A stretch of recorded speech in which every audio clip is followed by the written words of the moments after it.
We are going to take a look in a second about how we can apply the intermediate value theorem to estimate possible intervals where a zero for a function, in this case a polynomial, will exist. And up here I have stated the intermediate value theorem in slightly slimmed down form. And the idea behind it is fairly basic if you don't let all of the language get in the way. So if we have a function, and the key here is that we can draw this function without lifting the pencil off the paper. Then if at some point a, for example, I know that the function's value is negative, that means its point is below the x-axis. And if I have another point b, say over here, and I know that f of b is positive, say about there, then what the theorem says is the only way that I can go from the point down here to the point up here without lifting my pencil off the paper means that at some point I have to cross the axis, the x-axis, at least one time. So this means there must be at least one zero in between.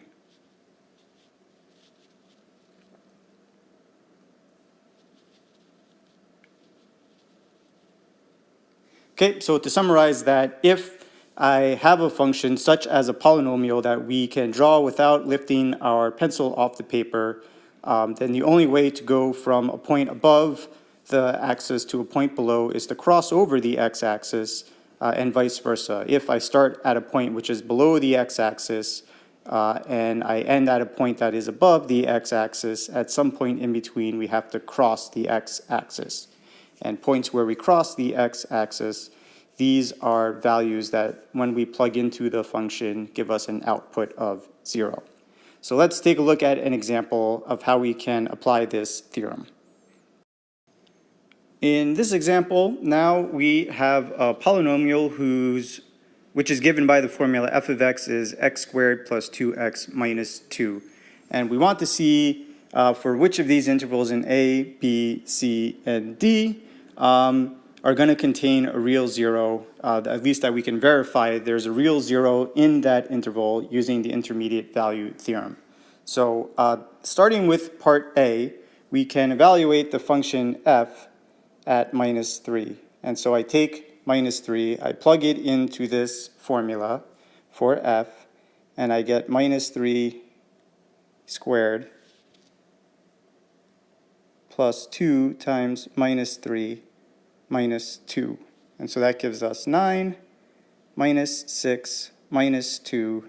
That gives us 1. So I see that f of minus 3 is 1. And notice this is positive. Then I can evaluate f at minus 2. I'll skip the actual calculation, but I would take minus 2, plug it in for x. And when we evaluate this, what we get is that f of minus 2 equals minus 2, and that's negative. And so the picture that we have is when x is equal to minus 3, we knew the output was positive. It was equal to plus 1. And when f was equal to minus 2, the output was negative. So the only way that I can go from minus 3 to minus 2 without lifting our pen off the paper means at some point in between there is a 0 in between. So here we can say yes, there is a 0 in the interval from minus 3 to minus 2, and that's because this is negative and this, the other value, is positive. So we have one negative value and one positive value.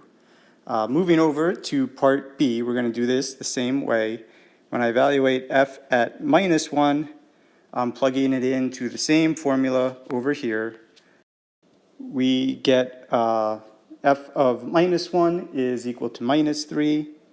And when we evaluate f at the other endpoint, 0, Plugging 0 in for x gives us -2. And notice that these are both negative values.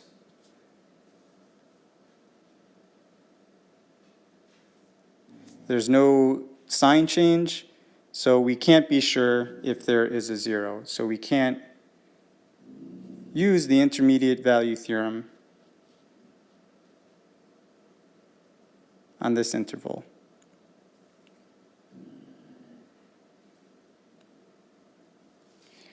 Coming over to part C, here we evaluate f at the left endpoint, which is 0, and we would get -2. And when we evaluate f at the right endpoint, at 1, f of 1 gives us 1. And so here we do have a sign change. This is positive. This is negative, and so since the signs change, we know that somewhere in between there must be a 0, and so yes, by the intermediate value theorem, there is a 0 in this interval from x equals 0 to x equals 1. And last, part D, we evaluate f at 2, and we see that f of 2 is 6. And then we evaluate f at 3, and when we evaluate f at 3, we get 13, and these over here are both positive. There's no sign change, so we're not sure whether or not there's a 0 in here. We can't use the theorem.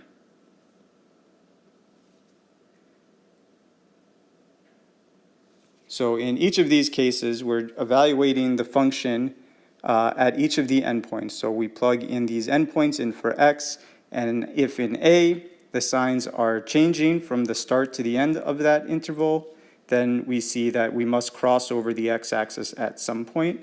So there is a 0 in the interval from -3 to -2. In C, we also saw that the sign changed. So we knew there has to be a 0 somewhere in the interval from 0 to 1.